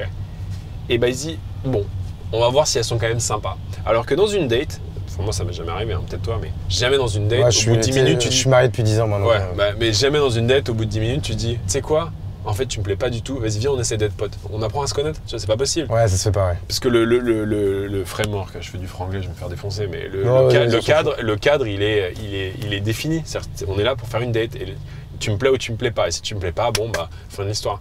Alors que dans Timelapse c'est beaucoup plus light, tu vois. C'est beaucoup plus light. Et surtout, c'est un dîner, c'est pendant 2 heures, tu manges. Enfin, tu vois, t'es avec des gens, t'as 2 heures à apprendre la personne. Le nombre de fois où j'ai fait des dîners, et c'est normal, c'est humain. T'arrives, tu vois, putain, on va passer un dîner de merde. Oh la vache. Et en fait, tu passes un super dîner. Mais il faut le temps, tu vois, de passer derrière les apparences, que les gens se lâchent un peu, tu vois, que le vin fasse effet. Et c'est quoi en fait, par exemple, quand il y en a 6, je suppose que vous mettez pas, justement, vous mettez pas 6 timides ensemble et 6 égo-trippés ensemble et tout. Vous essayez un peu de mélanger. Bien sûr. Ouais, Parce que faut qu'il y en ait. Comme à 6, t'es sûr qu'il y en a toujours 1 ou 2 qui vont un peu casser la glace, qui vont un peu être les moteurs du groupe et qui vont lancer un peu les autres. On met toujours 1 ou 2 extravertis qui se définissent extravertis dans le test de personnalité, on en met toujours 1 ou 2 au table. Ouais. Ok. Et du coup, là, c'est quoi, en fait, pareil, j'allais parler en anglais, le main focus, on s'en fout, vas-y. Le main focus. C'est quoi le main focus en ce moment, du coup, sur Timelet, en fait, à part, vous avez un truc qui fonctionne, à part, en fait, ouvrir des nouvelles villes. En fait, aujourd'hui, vous êtes que là-dessus, en fait. Ou est-ce qu'il y a des nouvelles features qui vont sortir? Ouais. Là, cette année, c'était l'Eldorado. On s'est dit, c'est incroyable, ça marche dans toutes les villes. Donc, on essaie de lancer le plus de villes possible. 275 villes ce soir. On va être à 350, je pense, sur la fin de l'année. Avec une ville qui m'excite énormément. On va lancer Tokyo début octobre. Sympa. Donc, je suis curieux de voir comment ça va marcher. Et on lance Hong Kong aussi. Voir comment ça marche dans ce pays-là. Donc, on ouvre plein de villes. Et on s'est rendu compte d'un truc. Et on a une nouvelle feature qui va sortir mi-octobre, fin octobre, donc je sais pas, en fonction du podcast, on verra si. Je pense que le podcast sera pas encore sorti, donc quand il va sortir, il va sortir fin octobre, début novembre. Tu vois. J'espère que la feature sera en ligne. Et on s'est rendu compte d'un truc, c'est que les gens, ils ont envie de faire des rencontres avec des inconnus. Mais au bout d'un moment, c'est pas ça qu'ils cherchent. En fait, ce que tu veux, c'est pas juste rencontrer des inconnus. C'est comme si je te disais, tu cherches l'amour, je vais te mettre que des first dates. Et tu vas me dire, au bout d'un moment, j'en ai marre des first dates, tu vois, j'aimerais bien revoir la nana qui était cool. Et en fait, c'est ce qu'ils veulent faire aussi chez Timelet, c'est-à-dire qu'ils veulent rencontrer des inconnus. À la fin du dîner, tu peux dire en fait qui t'aime bien. Et si Hugo il est cool et que moi je suis cool, t'as quand même envie de revoir Hugo. Tu vois, il est cool comme mec, t'as envie de le revoir. Et donc, tu refais un autre dîner, putain, il y en a encore 5. Et donc là, on va créer une nouvelle feature qui va te permettre de réinviter à ta propre table les gens que t'as bien aimés. Imaginons, toi et moi, on fait un dîner et je te trouve sympa. T'es un mec, je suis un mec, j'ai besoin d'avoir des potes à Paris. Bon, t'es invité à prendre un verre, tu vas me dire, tu vois, qu'est-ce qui se passe? Pourquoi c'est pas ma cam, Max, je suis désolé. C'est pas ma cam, Max. Mais c'est bizarre, tu vois. Et même homme-femme, c'est pareil. Moi, j'ai rencontré une nana très sympa lors d'un dîner, je suis maqué, je savais pas trop quoi lui dire, la nana. Tiens, j'ai envie de la revoir, mais en tant que pote. Mais donc, si je lui dis, viens, on prend un café, qu'est-ce qu'elle va interpréter, faire un déjeuner avec elle, c'est bizarre. Puis je vais dire quoi, ma meuf, ouais, j'ai rencontré une meuf à Timelet, je vais déjeuner, tu vois. Ouais. Donc, ça bloque. Et donc là, ce que tu vas faire, c'est que tu vas au prochain dîner Timelet, tu pourras dire je vais faire un dîner Timelet et tu pourras réinviter les gens que tu as déjà vus. Et donc toi, Hugo, tu recevras une notification qui dit Maxime, que tu as bien aimé il y a 3 semaines, il va faire le dîner Timelet et il aimerait bien que tu sois à sa table. Et donc du coup, je serai, si je dis oui, je suis parmi les 6 ou je suis 6 plus 1? Tu seras parmi les 6, c'est-à-dire que tu seras à la table de Max. Et donc on veut à la fois créer de l'opportunité dans la rencontre et on veut créer un moyen de créer de la répétition dans la rencontre. Ouais, parce qu'en fait, je suis sûr qu'en fait, à la fin des dîners, il y en a plein qui se filent leur Insta ou leur numéro ou quoi. Mais ça, c'est pas dit qu'ils passent le pas de se revoir en fait. C'est le truc que je me suis rendu compte, c'est qu'ils ont une vraie envie de se revoir, ils n'y arrivent pas. Ils créent des groupes WhatsApp et en fait tout le monde propose des trucs, il n'y a jamais rien qui va, donc le groupe il meurt, la relation homme-femme est compliquée, homme-homme est compliquée. Les femmes, heureusement, eux, ça va très bien, ils sont potes très vite, mais nous, on a du mal à créer des liens. Et en vrai, Hugo ou même Caroline, t'as bien envie de la revoir, mais t'as envie de la revoir dans un groupe, tu vois, t'as pas envie de la revoir en one-on-one. Mais c'est impossible de faire un truc en groupe, c'est très compliqué. Et demain, en fait, rajouter dans l'app des features plus sociales, comme justement, tu parlais, tu vois, il crée un groupe WhatsApp comme un groupe de discussion. Tu vois, je te prends un exemple. Il y a une appli qui marche surtout bien en Espagne qui s'appelle Playtomic, qui est The Appli pour réserver des cours des pistes de padel ou des pistes de tennis. Donc, soit 1 contre 1, soit du coup à 2 contre 2 au padel. Et en fait, quand tu as créé ta piste, qu'on t'a trouvé les 3 autres personnes qui vont jouer avec toi, ça crée du coup pareil un groupe de discussion à 4 un peu automatique. Ouais. Et ça, est-ce que c'est pas un truc que vous voudriez faire ou tu penses que justement c'est pas une bonne idée, c'est pas le but de l'app? Je pense que c'est pas le but de l'app. Tout ce qui fait que les gens vont passer du temps dans l'app ou du temps en ligne, c'est quelque chose sur lequel je suis plutôt réfractaire. Nous, ce qu'on veut, c'est que les gens à la fin ils se rencontrent et donc de toute façon, les gens, s'ils ont envie de chatter, ils créent leur groupe WhatsApp et ils trouvent des moyens de le faire, donc ils n'ont pas vraiment besoin de nous. Non, en revanche, si cette feature marche, ce qu'on va essayer de faire l'année prochaine, c'est que tu pourras inviter des gens, tes amis, tes propres amis en fait, à participer à ton dîner. Ah, parce qu'aujourd'hui, c'est pas quelque chose qu'on peut faire? Parce que c'est dommage pour vous, ça vous ferait une acquisition organique en fait. Ouais, mais on va le faire, je pense, en 2025. On s'est rendu compte aussi que c'est dur de voir tes vrais potes dans la vraie vie en fait. C'est compliqué. Ouais. Ah, mais tu sais que là quand on tourne, là, du coup, là, vendredi soir, je dîne avec des potes, ça fait 15 jours que je les ai pas vus quoi.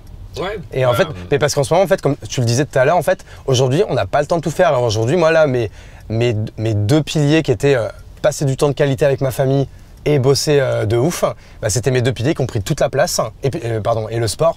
Donc en fait, ces 3 piliers-là en fait prenaient tout mon temps de mon agenda et j'avoue que moi j'ai pas vu mes potes depuis 15 jours quoi, tu vois. Bah oui, et on dit souvent c'est travailler, famille, vie sociale et bosser et tu peux en choisir que 3. C'est très dur d'aller à 4-5 quoi en fait, alors qu'on rêverait tous de faire. C'est très dur, c'est que c'est impossible. C'est vraiment, c'est ce qu'on disait tout à l'heure, c'est une question de trade-off. C'est si tu passes, si demain tu veux faire un triathlon par exemple comme moi je fais et que tu dis ça va me prendre 2 heures par jour, il faut que tu sacrifies 2 heures Quelque part. Ouais. Tu peux pas, ça s'additionne pas, tu vois ce que je veux dire? Ouais. Ou alors, ok, tu dis au lieu de dormir 8 heures, je vais dormir 5 heures, mais c'est pas tenable, enfin, tu vois. Non, mais c'est ça. En fait, le problème, et tu vois, tu marques un bon point, c'est que tu vois, aujourd'hui, là, le problème que j'ai dans ma life pour faire un peu tout ce que je veux faire, c'est que du coup, c'est un peu le sommeil qui a pris, tu vois. Je me lève assez tôt, mais en plus, pas encore une fois, pas pour faire le mec de la morning routine ou quoi. Moi, si je m'écoutais, je dormirais jusqu'à 8-9 heures tous les jours. Mais en fait, j'aime bien commencer, tu vois, pareil, comme tu disais, moi, je me lève, je prends un café, je bosse direct à 6 heures. Mais parce que déjà, le 6h-9h, c'est mon sweet spot. Mais c'est surtout que j'ai augmenté l'amplitude parce que, par contre, je prends 2 heures tous les midis pour faire du sport, tu vois. Et comme tu disais, en fait, à un moment donné, si tu veux tout faire, tu augmentes l'amplitude, mais moi, c'est un peu au détriment du sommeil parce que j'arrive pas à aller me coucher à 21h, 22h, quoi, tu vois. Ouais, mais si tu touches au sommeil, après, il y a tout qui fout le camp. C'est ça. Et ça, je m'en suis rendu compte et c'est vraiment le truc où c'est mince. Et c'est aussi un peu pour ça que j'ai pas vu mes potes depuis un moment. C'est que moi qui dis voir mes potes, c'est soirée, c'est alcool, c'est tout ça. Et là, en fait, j'avais juste envie le week-end de dormir, quoi, tu vois. Il y a je sais pas, les cercles de Dunbar, je pense pas que ça te parle, mais c'est un anthropologiste qui a découvert de manière scientifique et prouvée que le maximum d'amis que tu peux avoir, c'est 5 amis proches, 15 amis, 15 bons potes, quoi. 50 amis et 150 casual friends. Donc en gros, il dit tous les êtres humains, quels qu'ils soient, ils ont une personne proche, généralement c'est la femme ou l'homme, enfin ou ta femme ou ton mec. Ensuite, tu rajoutes 4, donc ça fait 5, 1 plus 4. Tu as 5 personnes qui sont très proches de toi, qui sont généralement peut-être ta sœur ou ton meilleur pote, enfin des gens. Ensuite, tu as 15, donc tu rajoutes 10. Et donc, tu as ces 15-là, c'est les gens que tu vois le plus, c'est tes meilleurs potes, quoi. Et ensuite, tu as 50. 50, c'est les gens que tu invites quand tu fais un barbecue, un truc un peu plus... ou tes collègues, ou tes trucs. Voilà, tu fais un barbecue chez toi, dans ton jardin, c'est les gens que tu invites, quoi, tu vois. Ouais. Et 150, c'est ton mariage. En gros, tu invites 150 pèlerins qui sont un peu plus loin. Et en fait, c'est des cercles. Et le mec, il dit une phrase que j'adore. Il dit, quand tu tombes amoureux, tu perds 2 potes. Quand tu tombes amoureux, ce qui se passe, c'est que tu prends une nana que tu connais pas, généralement qui est une inconnue, qui rentre d'un coup très rapidement dans ton cercle proche. Et si elle rentre dans ton cercle proche, c'est-à-dire qu'il y a une personne de ton cercle 5 qui doit sortir, qui généralement est décalée dans le cercle 15, qui est décalée dans le cercle 50, qui est décalée dans le cercle 150. Ouais. Pourquoi? Parce que c'est qu'une question de temps. À partir du moment où tu rencontres une nana et d'un coup, ça y est, il y a une meuf qui débarque dans ta vie et elle te prend 20 heures de ton temps par semaine, c'est 20 heures que potentiellement tu donnes pas à quelques potes. Tu continues à avoir tes meilleurs potes. Mais donc, comme tu vois tes meilleurs potes, au final, tu prends ce temps sur tes potes un peu moins. Et donc, c'est qu'une question de ce truc-là. Et donc, encore une fois, on en revient à du trade-off. Et le problème, c'est que si tu nourris pas tes relations amicales, elles meurent. Et on est tous maintenant, un peu tous, oui, je bosse, j'ai ma famille, tout ça. Il y a une étude d'ailleurs qui est sortie, qui est assez intéressante. Le temps passé à s'occuper des enfants a explosé dans les nouvelles générations. Tu sais, genre on est maintenant, mon enfant c'est plus important. Le père moderne, c'est pas comme nos pères à nous qui s'occupaient pas trop de nous, quoi. Mais donc comme ils passent beaucoup plus de temps avant avec leurs enfants, et by the way, beaucoup plus de temps dans le téléphone à regarder des vidéos à la con, ce qui fait que le temps disponible pour s'occuper de sa vie sociale est en train de diminuer drastiquement. C'est ouf. Et donc quand tu réalises ça, oui, donc c'est triste, mais... Toi, tu vois beaucoup tes potes? Non. Toi, du coup, en plus, toi, t'es parti longtemps. Donc en plus, le voyage permet de faire le tri un peu, quoi. Ah, le voyage, je fais le tri. Ils ont fait une étude, ils ont pris tous les numéros de téléphone. Je suis prendre un grand groupe de télécom qui a donné les numéros de téléphone pour regarder les appels et les SMS en version anonyme. Et ils se sont rendus compte que l'amitié, il y a 2 critères qui font que ça chute drastiquement. C'est dès qu'il y a une personne qui est à plus de 30 minutes de transport. Incroyable. Si t'es à plus de 30 minutes de transport, quel que soit le transport, train, avion... c'est ça, quand ton pote il déménage, tu dis toujours « Ah mais on se verra ça, on se verra ci ». 30 minutes ça chute, et après c'est 2 heures, et après c'est 8 heures je crois. Donc si t'es à plus de 2 heures de transport, il y a encore un autre gap. Ouais. Incroyable. C'est ça, en fait, c'est comme moi, tu vois, qui suis à Bordeaux, je suis à 2 heures de Paris, donc quand même, mes potes parisiens, je les vois de temps en temps quand je viens, mais tu vois, pareil, là, ma priorité, c'est le taf ou quoi, tu vois, pareil, là, je m'étais prévu un déj ce midi avec un pote, et je me suis dit, non, vas-y, ça va être entre 2 tournages, en vrai, je peux pas le faire, et tu vois, j'ai annulé, je lui dis, mec, c'est tout, mais donc si tu reprends tes cercles, en fait, tes amis parisiens ont été, des nouvelles personnes à Bordeaux ont probablement pris la place de tes amis parisiens dans tes cercles. Et tes amis proches, comme ils sont très proches, ils restent encore proches, mais avec le temps, ils restent de remonter d'un cercle. Et tu as des mecs à Bordeaux qui, au final, tu les vois plus, donc forcément, tu passes plus de temps avec eux, donc forcément, ils remontent à l'intérieur du cercle. Yes. Donc toi, du coup, sur TimeLeft, c'est quoi la vision? C'est quoi un peu l'ambition? Et Est-ce que tu arrives en fait là par exemple à te dire ok j'ai une vision dans 1 an, dans 2 ans, dans 3 ans, Timelapse c'est la boîte de ma vie, je vais la mener à l'international, enfin, c'est déjà le cas, mais sur quelque chose d'immense pendant 10 ans, enfin, est-ce que tu t'es mis un objectif là-dessus, sachant qu'encore une fois, on n'a pas la même vision quand on a 40 piges que quand on monte sa boîte à 20 ans quoi. Ouais, le premier truc c'est que quand j'ai vendu Minute Buzz, j'ai quand même pris pas mal d'argent et ça m'a pas forcément rendu plus heureux. Que je vois tous mes prods qui ont vendu leur boîte sont déprimés. En fait, ce que je kiffe, c'est faire. Et donc, Timelapse me donne l'opportunité de faire un truc que j'aime bien. Donc, j'ai pas du tout envie de le vendre. Je pense qu'on peut l'emmener très loin. Et donc, j'ai vraiment envie de garder ce bébé qui m'anime énormément. Et le travail est quand même le plus gros pilier de ça, la vie. Tu sais, les gens qui disent non, c'est mec, travail, tu prends toutes les heures dans ta semaine, dormir, c'est ce que tu fais le plus. Et après, c'est travailler. Hein. Donc, si ton travail est pas. Je fais du franglais et pas full feeling, et ben en vrai, c'est déprimant. Donc j'ai envie de le garder le plus longtemps possible. La vision de Timelapse, c'est qu'on va finir notre expansion cette année. On va lancer cette feature pour que les gens fassent de la répétition. On pense que ça va être game changer, franglais encore, pour que ça change le concept de l'app. On va permettre d'inviter tes potes qui ne sont pas des participants Timelapse l'année prochaine pour faire du referral. Je pense qu'on peut l'emmener très très loin ce projet-là. Très très loin. Et aujourd'hui, est-ce que par exemple. Je pense que tu voudras sûrement pas refaire la même erreur, mais sûrement que là, avec les résultats, tu dois être approché par des fonds, peut-être même par des corpos, peut-être par des très grosses boîtes. Est-ce qu'à un moment donné, ce type de rapprochement, notamment en fait par rapport à la masse critique d'utilisateurs que tu pourrais avoir avec ce type de rapprochement, c'est des choses que tu vas étudier ou pas du tout? Parce que c'est ça, tu es dans le consumer, donc en fait, toi, maintenant, ta seule barrière, c'est l'acquisition, en fait. Ouais. Puisque du coup, on voit que le modèle, il est ultra scalable. Ouais, alors je suis dans le consumer, oui, mais à la différence d'une tête d'autres apps, c'est que je suis pas en train de burner du cash comme Jaja. On a un business model, le produit il est scalable, il est light, donc je suis pas en train de dépenser des millions avec. Enfin, j'ai pas des millions d'utilisateurs qui me donnent zéro, tu vois. Je suis pas un social network ou même une app de rencontre. Une app de rencontre, c'est très compliqué, tu sais. Il faut que tu aies une acquisition de dingue pour que tu aies un petit pourcentage qui paie. Encore une fois, nous 100% des gens paient. Donc on est plutôt sur une boîte équilibrée. J'ai appris à mes dépens et ça m'a marqué en 2012 qu'un bon entrepreneur, généralement, c'est un mec qui fait plus d'argent qu'il en dépense. Donc, je suis plutôt dans ce mindset-là, tu vois, d'avoir quand même une boîte qui est un peu rentable et qui va bien. Après, vu la trajectoire que ça prend, il se peut que l'année prochaine, peut-être qu'on relève des fonds pour faire quelque chose de très, très, très gros, tu vois. Mais si on lève des fonds, c'est parce qu'on veut un multiplicateur sur l'ambition, c'est sûr. Mais demain, Tinder et Bumble sont en train de sombrer, il y a de la place pour quelque chose d'autre. Je pense fondamentalement qu'on peut être quelque chose d'autre. Ouais, ok. Donc, parce que là, toi, ça fait 5 ans que tu étais parti, ou 4-5 ans? 4 ans. Ouais. 4 ans. Là, tu es revenu à Paris parce que du coup, c'est peut-être beaucoup plus central, beaucoup plus simple. Soleil. Bah oui, écoute, franchement, bon, après, on va pas se plaindre. Encore une fois, Paris, même si moi, je n'y vivrais pas, on peut quand même dire que c'est une ville quand même qui est magnifique, mais c'est vrai que c'est une ville qui est compliquée sur plein d'autres choses.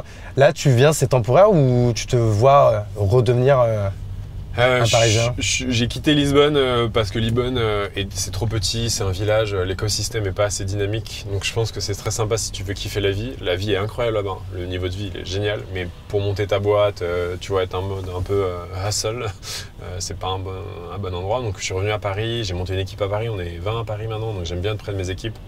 Le remote c'est sympa, mais je kiffe quand même le fait de se voir, ça fait une dynamique qui est complètement différente. On est en train d'en revenir là, c'est ouf. Hein, tout le monde y revient, je pense. Ouais. Moi, tu m'aurais demandé il y a 1 an, je t'aurais dit ouais, mais si, avec des bons OKR, avec la confiance et tout, full remote, c'est génial et tout. Et maintenant, mais même moi, franchement, je viens tous les jours au bureau, quoi. En fait, j'adore maintenant me lever, aller au bureau, voir les gens et tout. Moi, j'adore aussi et l'équipe aussi. Après, on a des bureaux sympas et donc ça crée une émulsion, c'est sympa. C'est pas qu'une question de OKR ou de suivre les gens, c'est juste d'être ensemble, quoi. Tu vois, il y a un côté qui est différent. Tu peux faire tous les Zoom calls que tu veux. La dernière fois, on était 6 dans une salle en vrai. C'est pas du tout pareil. Il y a une émulation. Tu vas pas à la guerre en visio, quoi. Non, tu vas pas à la guerre en visio. Et donc, je pense que dans des moments de boîte où tu es en train de scale et tu vas aller vite et il y a plein de choses à faire, tu pivotes souvent, c'est important d'avoir les équipes. Donc, je suis revenu à Paris pour être près d'elle. Ma copine est turque et elle ne connaissait pas Paris, donc là, elle est en mode lune de miel à Paris, c'est aussi très sympa. Ouais, elle va vite déchanter hein, quand ça va être l'hiver. Là. Ouais, mais je sais pas. Non, tout est beau, tout est génial, les gens sont géniaux, tout est génial. Donc, moi, ça me va très bien. Après, les US sont notre plus gros marché, plus de 60% du chiffre d'affaires, on explose aux US. Donc si encore une fois, pareil, si on lève des fonds l'année prochaine ou qu'on décide d'accélérer très fortement, peut-être un déménagement aux US à New York, tu vois. Mais encore une fois, c'est plus pour suivre Timelapse qu'autre chose. Paris, New York, Londres, c'est des villes qui sont sympas, elles ont toutes des bons côtés et des mauvais côtés, tu vois. Ok, non mais écoute, hyper intéressant là-dessus. Comme je vois qu'on va bientôt arriver à bon port, on te dépose rue Jean-Jacques Rousseau, c'est ça? Ouais. Eh ben, écoute, on me dit dans 5-10 minutes, donc je peux te reposer encore On quelques va meubler questions. la conversation. Non, mais parce qu'en fait, j'ai encore mes trois questions de fin. Toi, c'est ça que tu as lu beaucoup de bouquins, tu en as beaucoup conseillé. Là, du coup, dans un point de vue plus récent, Ouais. est-ce que tu aurais comme ça un ou deux bouquins à conseiller? Moi, je conseille toujours le même, hein, c'est Atomic Habits. Ok. Franchement, C'est que je l'ai jamais lu, faut vraiment que je le seul lise, quoi. bouquin que tu dois lire si tu veux augmenter ton efficience et ta productivité, il y en a un seul, c'est Atomic Habits. C'est quoi un peu le pitch pour ceux qui ne connaissent pas? C'est rendre les choses mesurables, prendre tes problèmes et les décomposer. Au lieu de te dire je vais me remettre au sport, non. C'est est-ce que tu sais faire 10 km? Non. Est-ce que tu sais faire 5? Non. Tu sais quoi? Ce que tu dois faire là demain, c'est faire un tour de pâté, tu rentres chez toi. Dans 2 jours, tu refais un tour de pâté, tu rentres chez toi. Dans 3 jours, tu refais un tour de pâté. C'est ridicule? Et c'est ridicule. Mais tu construis une habitude. Et puis un tour de pâté devient 2 tours de pâté. Puis quand tu arrives à faire 1 km tous les jours, bah, tu fais 2 km. En fait, c'est cette idée de prendre n'importe quel challenge, de le rendre mesurable. Et donc, au lieu de dire je veux perdre du poids, non, j'aimerais perdre 5 kg de gras dans 3 mois, tu veux le rendre mesurable et le décomposer dans des trucs si petits que tu n'as pas besoin de motivation pour les faire. Et au bout d'un moment, tu vois, tu crantes, et ce qui fait que quand tu te retournes, tu vois, genre par exemple, j'ai jamais fait 100 km, je tombe sur la vidéo d'un mec qui fait 100 km de course, je me dis c'est quand même incroyable de courir 100 km en une fois. Je dis vas-y, je vais le faire pour voir ce que c'est, tu vois. Je dis 100 km c'est impossible, 50 j'ai jamais fait, mais j'ai même jamais fait de marathon, j'ai jamais fait 30, mon plus gros c'était 20. Et bah je me suis mis à courir, tu vois, 5 km tous les jours. C'était un peu dur au début. Puis à un moment je suis passé à 7, mais de 5 à 7 la différence elle est pas non plus extrême. Et puis à un moment donné, je me suis retrouvé à faire 10-15 km tous les jours. Et au bout de 4 mois, bah, j'ai commencé, j'ai fait mon 100 bornes en 12h30. Et donc c'est toujours la même chose. Au lieu de dire je vais me mettre à lire comme Jaja, et ben non. Lis une page. Lis une page tous les jours. Si tu lis 10 pages par jour, tu lis un bouquin par mois. C'est 100 fois plus que la moyenne des Français. Sauf que les gens ils disent non, moi je lis un bouquin. Le mec il achète un bouquin, il lit 80 pages dans la journée, il dit je fais ça tous les jours. Et en fait ta motivation elle s'écroule. Au lieu de te dire je m'inscris à la salle de sport, allez j'y vais tous les jours cette semaine. Non, t'es incapable de faire ça mec. Fais 5 minutes par jour. Ouais mais non, fais 5 minutes par jour. Et au bout de 3 semaines, fais 10 minutes par jour. Puis 15 minutes par jour. Et tu peux appliquer ça dans tout. Donc ce bouquin il est assez dingue sur ça. Enfin, en tout cas moi il m'a changé la vie. Non mais écoute, ouais, en vrai, depuis le temps qu'on m'en parle, moi qui suis fan d'organisation de productivité, lire, c'est quand même faut ouf lire. que je l'ai pas lu quoi. Non, c'est le numéro 1, il a fait je crois 5 millions de ventes, un truc Ouais. comme ça. Toi, t'as jamais voulu écrire un bouquin? C'est un des rêves de ma bucket list, ouais. Écoute, tu vois, moi, je viens de finir d'en écrire un là. Ah, bravo. Il est en relecture là. Mais pareil, en fait, tu vois, j'ai un peu utilisé un peu cette méthode. Au début, on m'avait demandé de faire 350 000 caractères, un truc comme ça. Donc, grosso modo, ça faisait, c'était équivalent à une soixantaine d'heures d'écriture. Au début, quand tu dis ça, 60 heures d'écriture, tu te dis putain, mais jamais j'ai le temps ou quoi. Et on était au début de l'été. Et je dis, bah en fait, Une demi-heure par jour. non, c'est 1 heure par jour. 1 heure par jour. Juste 1 heure par jour, j'écris, sachant qu'en plus, moi, sur l'été, je suis la moitié, je suis chez moi en Espagne et tout, en mode, tu vois, je bosse, mais c'est quand même chill, tu vois, au niveau de l'emploi du temps. Et en fait, j'ai juste commencé à faire ça. Des fois, je faisais 1 heure, des fois, je faisais 2 heures. Donc, quand je faisais 2 heures, je me dis, bon, bah, du coup, pas besoin d'écrire le lendemain, mais quand même, j'écrivais quand même un petit peu, tu vois, pour prendre de l'avance. Et en fait, au final, je l'ai écrit en 1 mois et demi, quoi. Ouais. Donc, en fait, c'est juste pareil, ce qui paraît en fait C'est exactement énorme, ce que je viens en d'écrire, faisant ouais. un petit peu tous les jours, tu vois, c'est ça, c'est là que tu réussis à faire les choses, quoi. Ouais, et ce qu'il explique dans le livre aussi, qu'il faut que ça devienne une partie de ton identité. C'est-à-dire qu'à un moment donné, il faut que tu te dises je suis un sportif. En fait, il y a des niveaux. Au début, c'est compliqué de faire du sport. Puis après, tu dois te forcer un peu pour faire du sport. Et après, t'aimes bien faire du sport. Et après, moi, je suis à un niveau, je suis obsessionnel. Je suis obligé de faire du sport. C'est pas j'ai envie de faire du sport, c'est je suis obligé. Parce que le sport est devenu une partie de mon identité. Si tu me dis, t'es quoi, Maxime? Moi, je vais te dire, je suis un athlète. Je m'entraîne comme un athlète, je mange comme un athlète, je dors comme un athlète. Parce que je suis arrivé à un stade. Et donc ça, c'est pareil. Quand je lisais pas, j'ai jamais lu de bouquin. J'ai lu un bouquin par mois. Après, j'ai lu un bouquin tous les 15 jours. Après, un bouquin tous les 10 jours. Un bouquin toutes les semaines. Et là, je me suis fixé un challenge. J'ai lu 200 bouquins en 1000 jours. Donc un bouquin tous les 5 jours. Je me considère comme un mec qui lit. Alors qu'avant, j'étais pas un mec qui lit. Mais maintenant, j'ai mon Kindle et dès que je voyage, je lis. Dès que je suis dans l'avion, je lis parce que c'est naturel. J'ai plus besoin d'efforts pour faire ça. Mais en fait, c'est ce stade-là qu'il faut arriver. Pas obsessionnel, mais arriver à un stade où En fait, faire 10 bandes pour toi, c'est cool, tu le fais sans problème, quoi. En fait, ce que tu veux dire, en fait, c'est que le plus dur, c'est pas de faire, en fait, c'est de créer des nouvelles habitudes. C'est de créer des nouvelles habitudes qui durent dans la distance. Et là, j'ai un pote, là, il se remet au sport, il m'envoie un truc, il dit « Ouais, je suis back, je viens de faire mon 10 km en moins d'1 heure. » Erreur monumentale. Tu vas le faire une fois, 2 fois, et dans 3 semaines, tu vas drop, parce que c'est too much. Commence petit. En fait, deviens un runner, deviens un coureur au lieu de dire allez, je me remets à courir et je fais des performances. Ne cherche pas la performance, cherche à stabiliser l'habitude qui, au bout d'un moment, je te dis viens, on fait un 10K. Ouais, cool, vas-y. Attends, demain, tu me demandes de faire un 10K, il y a pas. Tu sais, je me dis pas, tu vois, ouais, si tu veux. Ouais, alors moi, ça va un peu me faire chier, ouais, mais. Oui, et pourtant, je lui 5K, fais quoi. Ouais. Ou peu importe, mais tu vois ce que je veux dire, c'est que. Je vois. Tu vois, voilà. C'est l'habitude, tu dois créer une habitude qui devient une partie de ton identité. Yes, non mais vas-y, Atomic Habits, je le remets dans ma liste parce que pareil, moi tu vois ça, lire, c'est un truc où j'ai du mal à me mettre la discipline. J'avoue, tu vois, je suis encore le mec quand je vais me coucher. J'ai repris cette sale habitude d'être sur le téléphone, un truc comme ça et tout. Ou alors bon, ça va encore, mais tu vois, ou d'écouter un podcast, mais du coup je m'endors avec les écouteurs, avec le podcast qui tourne et tout. C'est pas bon pour le sommeil. 5 pages tous les matins, 5 pages. Pas 6, pas 4, 5. Ouais, moi plutôt le soir, parce que moi j'avoue le matin, je me lève, il faut que j'aille. Ouais, mais si le soir c'est difficile de faire ton habitude, aussi il faut changer le système. Des fois c'est mieux le matin, des fois c'est mieux le soir. Non, mais clairement. Clairement, Max, où est-ce qu'on te suit toi aujourd'hui, si les gens veulent te suivre et suivre tes aventures? LinkedIn, c'est quand même là où je suis le plus actif professionnellement. Instagram, si vous voulez en savoir un peu plus sur ma vie de tous les jours, on va dire. Ouais. Mais Instagram et LinkedIn, ouais, c'est les 2 endroits où je suis le plus. Toujours Substack un peu avec la newsletter, non? C'est pas régulier, mais j'en reçois une de temps en temps. Je galère un peu. Avant, pareil, je me suis dit, j'aimerais bien faire ma newsletter. J'aimerais bien apprendre à ce que c'est faire une newsletter. Donc je me suis dit, on va en faire une toutes les semaines et après une tous les 4 jours. T'as combien d'abonnés là? Je sais pas, 5000. Ouais. Pas énorme. Je travaille pas ça. Mais oui, j'ai une newsletter Substack où je parle que de développement personnel. Ouais, ok. Bon bah écoutez, Maxime Barbier sur Substack pour ceux qui veulent chercher.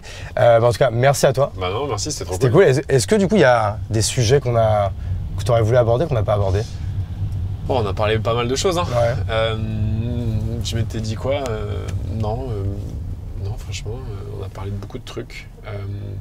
S'il y en a qui regardent et qui nous écoutent, la solitude, c'est un mot un peu clivant. On n'aime pas trop dire ça, la solitude et le sens seul, mais beaucoup de gens se sentent seuls, beaucoup plus qu'on le pense. Ouais, c'est ouf. Et la première étape, c'est déjà se l'avouer à soi-même, qu'on se sent seul et qu'on a besoin de rencontrer des gens. Et ensuite, il y a plein de choses. Hein. TimeLeft en est une, mais il y en a d'autres. Hein, de faire l'effort d'aller voir les gens. La solitude, ça fait mal. Hein. Et il y a plein de gens qui ont l'air heureux sur les réseaux sociaux, mais qui se sentent vraiment seuls. Donc, toi, ça, tu l'as déjà vécu, ça? Moi, j'ai vécu moi-même. J'ai fait des phases de dépression où je me sentais seul alors que j'étais entouré de gens. Il y a plein de gens qui se sentent seuls entourés de gens. Seul avec des gens autour, c'était vrai ça. Et donc, demandez à vos avis. C'est toujours des discussions qui sont compliquées, surtout entre mecs, ça va? Ouais, ça va. En fait, comment ça va, mec, tu vois? Qu'est-ce qui se passe? Est-ce que tu te sens bien? Et donc, checkez sur vos potes. Hein. Moi, j'ai des potes qui tombent en dépression et c'est pas facile, quoi. Ouais, c'est vrai que, non, mais surtout beaucoup dans les villes. Après, je suis pas dans le reste, mais en fait, c'est vrai qu'on voit de plus en plus ce phénomène de solitude chez les adultes de 30 ans, 35 ans, 40 ans. C'est un truc de ouf, quoi. Moi, j'ai une question que je pose souvent aux gens au lieu de dire ça va, c'est comment ça va aujourd'hui de 1 à 5? 1, c'est la pire journée de ta vie, 5, c'est la meilleure journée de ta vie. Généralement, les gens ils disent 3 ou 4. Ouais. Et là, t'enchaînes, tu dis qu'est-ce qu'il te faudrait pour arriver à 5. Ça ouvre pas mal de discussions, généralement. Ouais. Écoute, on finira là-dessus. En tout cas, merci à toi. C'était très cool de t'avoir dans le podcast 10 ans après. 10 ans après. 10 ans après, je me rappelle la réunion qu'on avait fait là, dans l'espèce de mezzanine où il y avait une Super Nintendo et tout. Ah putain. Ça, c'était les anciens bureaux, ça. Bah, j'y étais de 2012 à 2014. Ouais, bah tu vois, c'est ça, donc ça devait être genre 2014. Bah, c'est quand on parlait même pour faire des boutiques de textiles, dealers de sourires et tout. Ah oui, dealers de sourires. Ah oui, je me souviens de ça. On n'a pas vendu des masses, je crois, hein, mais bon, non, écoute. Je crois qu'on a vendu ouais, c'était pas la meilleure idée quand on a testé, quoi. Je vais faire une petite mention légale de fin de podcast pour tous ceux qui écoutent sur YouTube. En tout cas, merci d'avoir écouté jusqu'au bout. J'espère que l'épisode vous a plu. Évidemment, vous pouvez mettre un petit like, un petit commentaire pour nous dire ce que vous en avez pensé. Abonnez-vous également à la chaîne, ça fait toujours plaisir et c'est toujours bien pour le référencement. Pour ceux qui écoutent en audio, Spotify, Apple Podcast, Deezer, il n'y a qu'une seule règle, ça prend 2 secondes et demie, c'est gratuit, c'est de mettre 5 étoiles. Moi, ça m'aide vachement.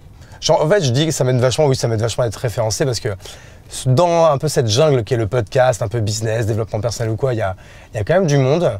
Donc du coup, si on veut que le podcast soit le plus écouté possible, qu'il attire plus de sponsors et que je puisse en faire encore plus, à inviter toujours on va dire des super invités, bah écoute, ça c'est gratuit pour vous et moi ça m'aide beaucoup.